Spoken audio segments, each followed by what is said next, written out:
Hello, everyone. I'm very glad to have this opportunity to share my work with you, and thanks Rhino Health for providing this platform. The topic of my presentation today is Rethinking Semi-Supervised Federated Learning, a dynamic adaptive threshold generation strategy. Okay, first of all, let me introduce my supervisor and myself. On the left is my supervisor, Zongyuan. He's an associate professor at Monash University, and he's also the founder of Monash Medical AI Group. For me, my name is Sijin Zhou, and I'm a first-year PhD candidate at Monash University. Besides, I'm also a member of Monash Medical AI Group. My research scope includes federated learning, neurosymbolic learning, and computer vision. Okay, let's get into the topic of the day.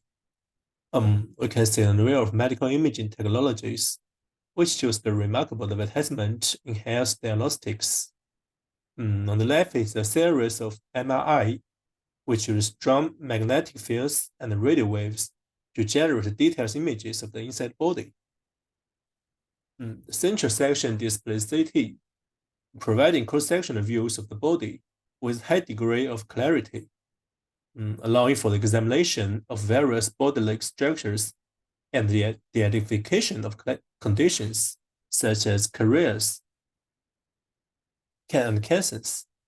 On the right, FedDAT images showcase the interior surface of the eye, including the retina and the optic disc and the macula, allowing invasive peek into the body's complex vascular networks and the neural structures.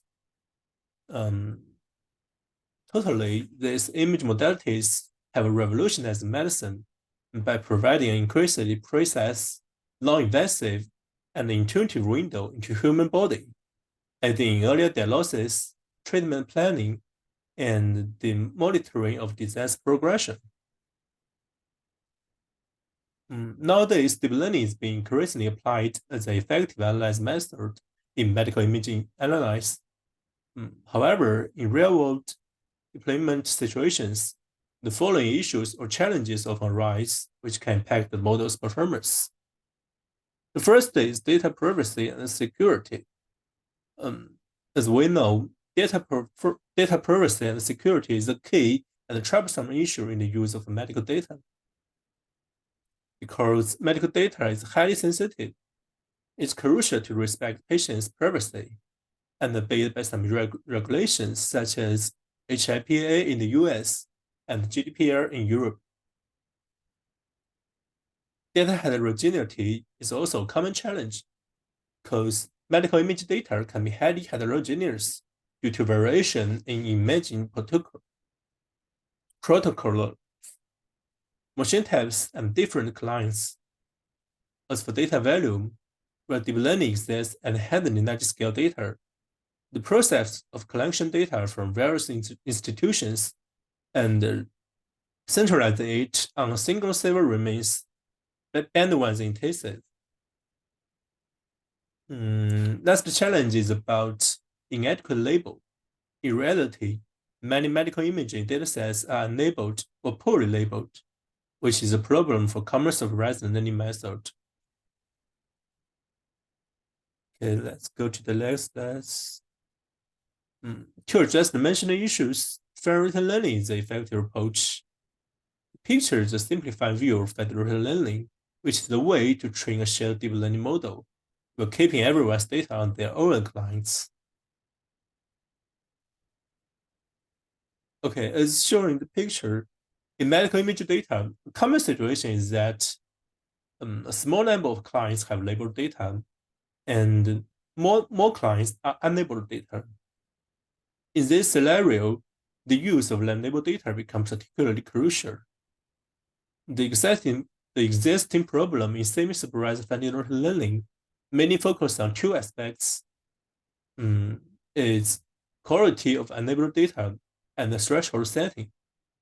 To be specific, in the federated learning setting, it can be difficult to ensure the quality of the unlabeled data, which can be noisy and inconsistent across different nodes. And As for the thresholds, the fixed thresholds in semi-supervised federated learning can lead to inflexibility, underutilization, or over-utilization of data. They are unable to adapt to unique data characteristics across different sources. They were changing data distributions over time, over varying types of tasks models. To solve the problems in the exciting methods, we propose a semi-supervised federated learning framework named FedDAT, a dynamic adaptive threshold generation strategy. This slide is the overall diagram of the FedDAT framework.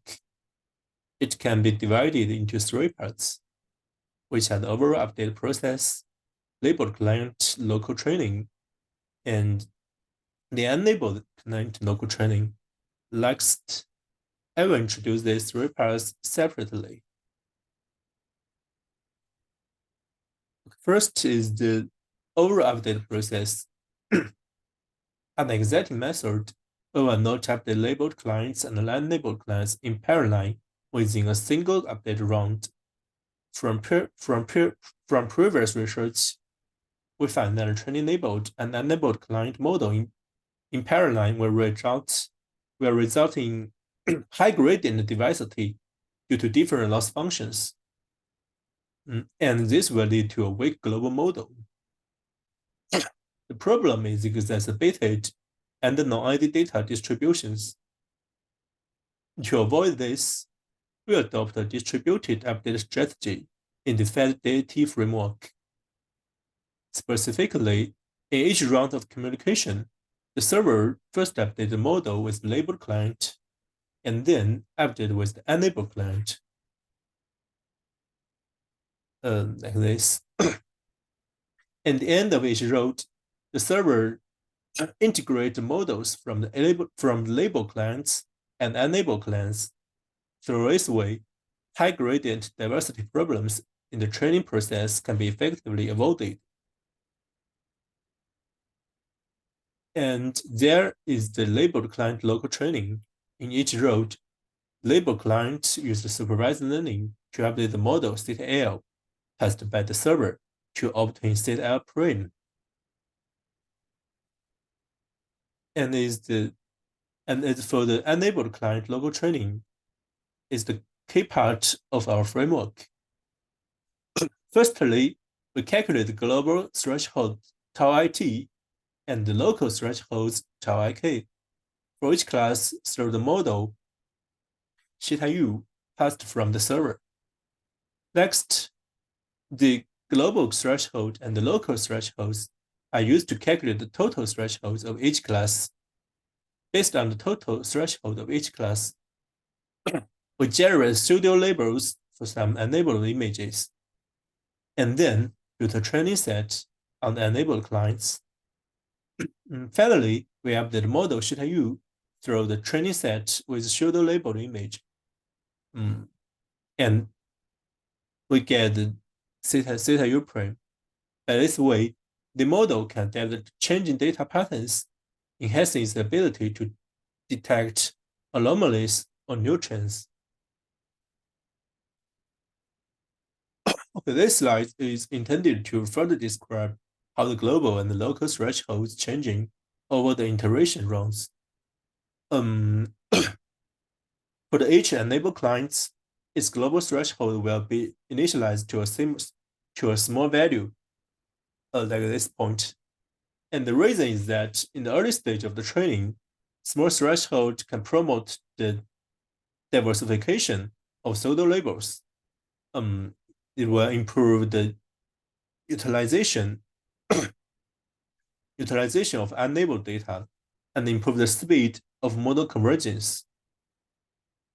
As a training process, lower thresholds can lead to error confirmation.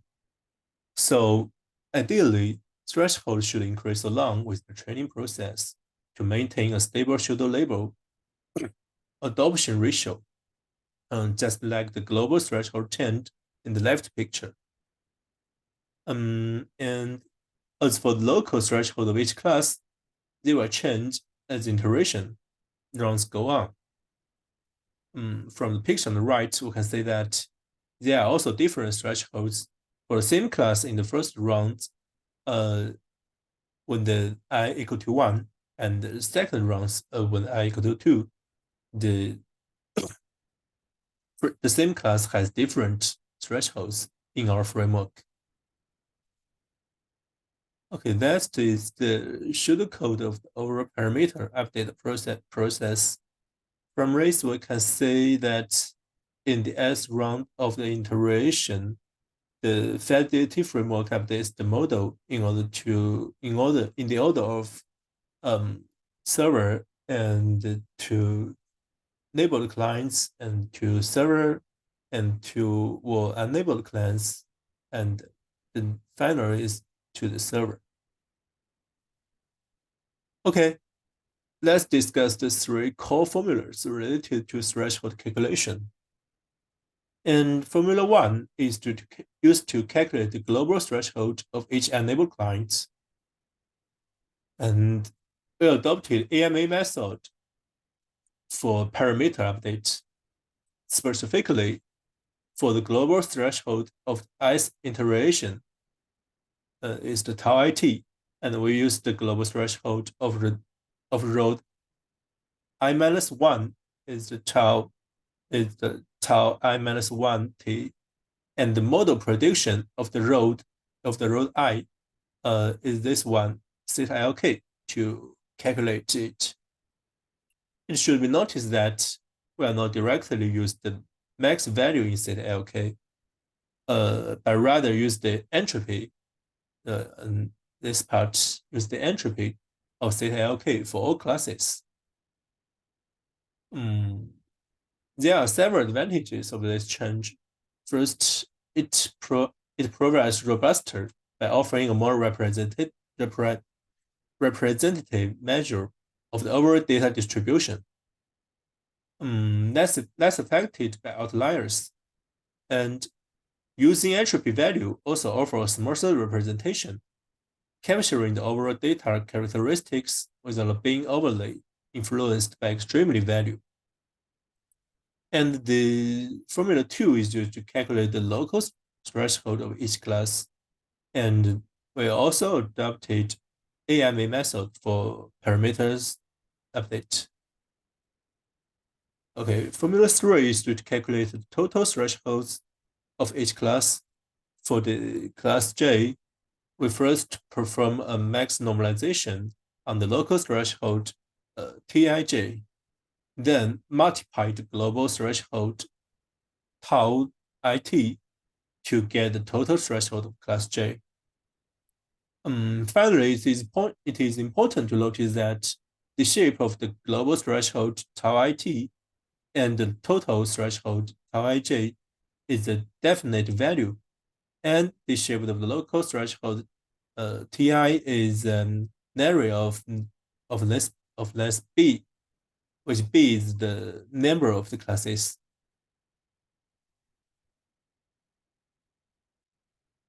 Next, we tested the performance of the FedDAT on the Metaminist 2D dataset, which is a public medical image dataset and includes several sub-datasets. The advantages of the data are diverseness and standard. We can say that there are many medical images in the dataset, including X-ray, retinal OCT, and field disk camera, and different tests for different images, including multi-class, multi-label, and ordinary regression.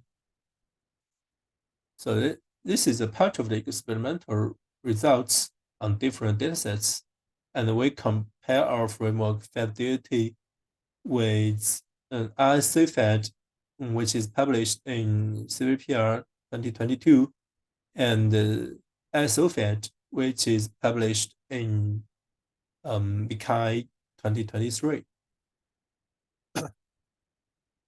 Okay, in the experiment, we set different numbers of labeled and unlabeled clients like this, and adjust the distribution of the data of the dataset by setting different gamma value. Oh, like this. When the gamma equal to 0.8 means less non-ID, and when the gamma equal to 0.5 means more non-ID. Overall experimental setup was the same as this paper is also fed. So from the experimental result, we can see that FedDAT achieved the best performance in all different settings, which indicates that FedDAT maintains a good ability to distinguish between classes, even when the data distribution is challenging. In addition, FedDAT's performance in the semi-supervised scenario with only one labeled client is surprisingly on par or slightly better than the scenario with two labeled clients is this one and this one. So this indicates that FedDAT is quite effective at leveraging enabled data to improve its learning, which is beneficial in real-world scenarios where labeled data can be lacking or expensive to obtain. Okay, consider the data distribution. FedDAT perform better in less non-ID conditions across all metrics in different settings. We can compare with this one and this one. But however, the performance decrease from less to more non-ID conditions is less severe in the semi-supervised setting, suggesting that FedDAT's approach to leveraging enabled data provides some resilience against the challenges posed by more non-ID data distributions. This resilience is valuable in practical applications where control over the data distribution is limited in reality. Overall, adaptive threshold helps in better capturing the inherent variation in the patterns in data, leading to improved accuracy in classification or prediction tasks. As the threshold adapts to the changing data, it can effectively handle scenarios where the distribution of labeled and labeled data changes over time. And by using the adaptive threshold, the model can effectively ignore a downweight potentially non-labeled samples, reducing their impact on the learning process. And finally, our framework can adapt to the local data distributions and adjust the decision boundary accordingly. This flexibility enables better generalization across different devices and improve the overall performance of the federated learning system. Okay, next we plan to use the Rhino code to conduct more experiments with our cooperators. As the picture say, we can use Rhino SDK and the Rhino GUI to develop and modify the federated learning framework, and codes get sent from the Rhino code to the client. Compute tasks occur at the client, and only results of the model weight are sent back to the Rhino code.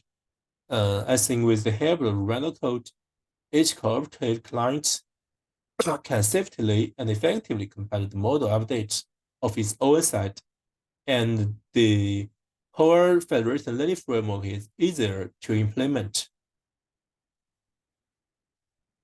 Okay, this is also our last work, including test the performance of the model on different public datasets and different tasks such as segmentation or classification, and finding dynamic threshold adjustment method that is more responsive to the data situations, especially in the non-ID situation.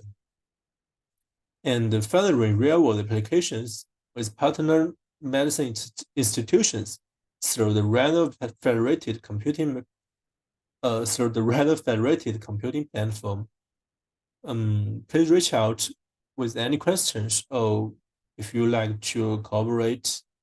This is my email. Okay, This is all content I want to share today. Thanks for watching. Bye.